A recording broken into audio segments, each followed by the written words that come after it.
ಕಲಬುರಗಿ ಜಿಲ್ಲೆಯ ಯಡ್ರಾಮಿ ತಾಲೂಕಿನ ಸುಕ್ಷೇತ್ರ ಮಾಗಣಗೆರೆ ಗ್ರಾಮದಲ್ಲಿ ದ್ವಿತೀಯ ವರ್ಷದ ಸಿದ್ಧಪರ್ವತ ಅಂಬಾಮಠದ ಜಾತ್ರಾ ಮಹೋತ್ಸವದ ಅಂಗವಾಗಿ ಶ್ರೀ ಪರಮಪೂಜ್ಯ ವೇದಮೂರ್ತಿ ಮಹಾತಪಸ್ವಿ ಶ್ರೀ ಕರಿಬಸವ ಮಹಾಸ್ವಾಮಿಗಳು ಮುರುಡಿ 11 ದಿನಗಳ ಕಾಲ ಅನುಷ್ಠಾನ ಕುಳಿತು 108 ಮುತ್ತೈದರಿಗೆ ಉಡಿ ತುಂಬುವ ಕಾರ್ಯಕ್ರಮ ಹಾಗೂ ಅನುಷ್ಠಾನ ಮಹಾಮಂಗಳ ಕಾರ್ಯಕ್ರಮ ಜರುಗಿತು.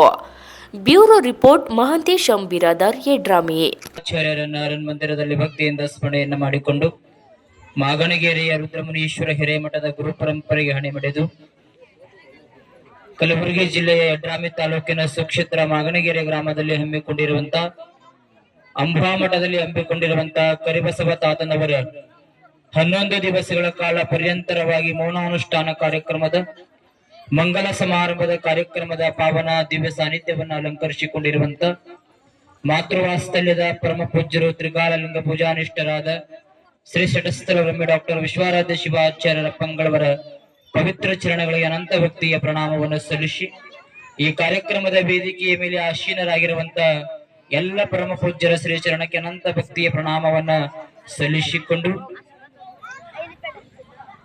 ಈ ಒಂದು ಕಾರ್ಯಕ್ರಮದ ನಿಮಿತ್ತ ಮಾಡಿಕೊಂಡು ಅಂಬಾಮಠದಲ್ಲಿ ಹಮ್ಮಿಕೊಂಡಿರುವಂತಹ ಈ ಮಂಗಲ ಅನುಷ್ಠಾನ ಕಾರ್ಯಕ್ರಮದಲ್ಲಿ ಭಾಗಿಯಾಗಿರುವಂತಹ ಮಾತೃವಾತ್ಸಲ್ಯದ ತಾಯಿ ಬಳಗವೇ, ಯುವಕರೇ, ಮುದ್ದು ಮಕ್ಕಳೇ, ಗ್ರಾಮದ ಹಿರಿಯರೇ ಹಾಗೂ ಧರ್ಮಾಭಿಮಾನಿಗಳೇ, ನಿಮ್ಮೆಲ್ಲರ ಅಂತರಾತ್ಮದಲ್ಲಿ ನೆಲೆಗೊಂಡಿರುವಂತಹ ಜ್ಯೋತಿಗೆ ಶರಣಾರ್ಥಿ.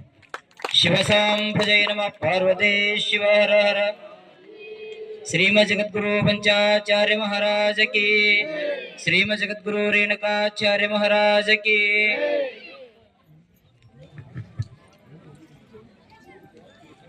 ನಿಮಗೆಲ್ಲರಿಗೂ ಕೂಡ ತಿಳಿದಿರುವ ಹಾಗೆ ಮಾಗಣಗೆರೆಯ ಇದು ಆಧ್ಯಾತ್ಮಿಕ ಕ್ಷೇತ್ರ, ಪುಣ್ಯದ ಕ್ಷೇತ್ರ.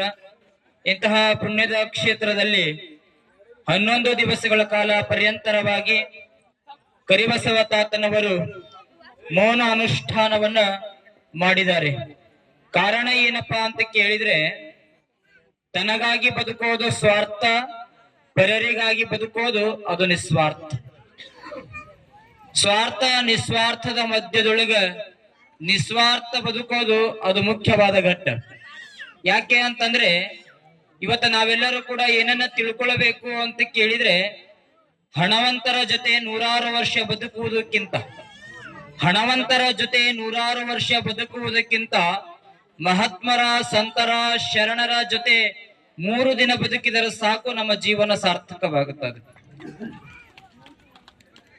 ಇವತ್ತ ಮಾಗಣಗೆರೆಯ ಪುಣ್ಯದ ನೆಲಬೀಡಿನೊಳಗ ಇವತ್ತ ಮಾಗಣಗೆರೆಯ ಸಮಸ್ತ ಸದ್ಭಕ್ತರು ಬಹಳಷ್ಟು ಪುಣ್ಯವನ್ನ ಗಳಿಸಿಕೊಂಡಿರಿ. ಮಾಗಣಗೆರೆ ಅಂತಂದ್ರೆ ಇದು ಮಹಾದೇವನ ನಗರಿ ಅಂದ್ರೆ ತಪ್ಪಾಗ್ಲಿಕ್ಕಿಲ್ಲ. ಇಂತಹ ಮಹಾದೇವನ ನಗರಿಯೊಳಗ ಇವತ್ತು ಎಷ್ಟು ದೇವಸ್ಥಾನಗಳು, ಎಷ್ಟು ಮಠಗಳು.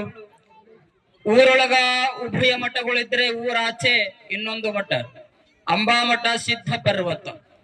ಸಿದ್ಧ ಪರ್ವತ ಅಂದ ತಕ್ಷಣ ನಮಗ ನೆನಪಾಗೋದು ಏನಪ್ಪಾ ಅಂತ ಕೇಳಿದ್ರೆ, ಸಿಂಧನೂರಿನೊಳಗೆ ಬರುವಂತ ಸಿದ್ಧ ಪರ್ವತ. ಸಿದ್ಧ ಪರ್ವತ ಅಂದ್ರೆ ಏನು ಅಂತಂದ್ರ, ಸಿದ್ಧಿಯ ಮುಖಾಂತರವಾಗಿ, ಅನುಷ್ಠಾನ ಮುಖಾಂತರವಾಗಿ ಲೋಕ ಕಲ್ಯಾಣ ಮಾಡೋದಕ್ಕೆ ಅದು ಸಿದ್ಧ ಪರ್ವತ ಆಯಿತು. ದೇವಿಯ ಪುರಾಣವನ್ನ ಬರೆದಿರುವಂತ ಚಿದಾನಂದ ಅವಧೂತರು, ಅವರು ಯಾವುದೇ ವಿದ್ಯಾವಂತರಾಗ್ಲಿಲ್ಲ. ಅವ್ರು ಏನ್ ಮಾಡಿದ್ರು ಅಂತಂದ್ರೆ ದೇವಿ ಪುರಾಣವನ್ನ ಬರೆದ್ರು. ಅವರು ಗುರುಗಳು ಹೇಳಿದ್ರಂತ. ಯಾರಿಗೆ? ಚಿದಾನಂದ ಅವಧೂತರಿಗೆ ಹೇಳಿದ್ರಂತ.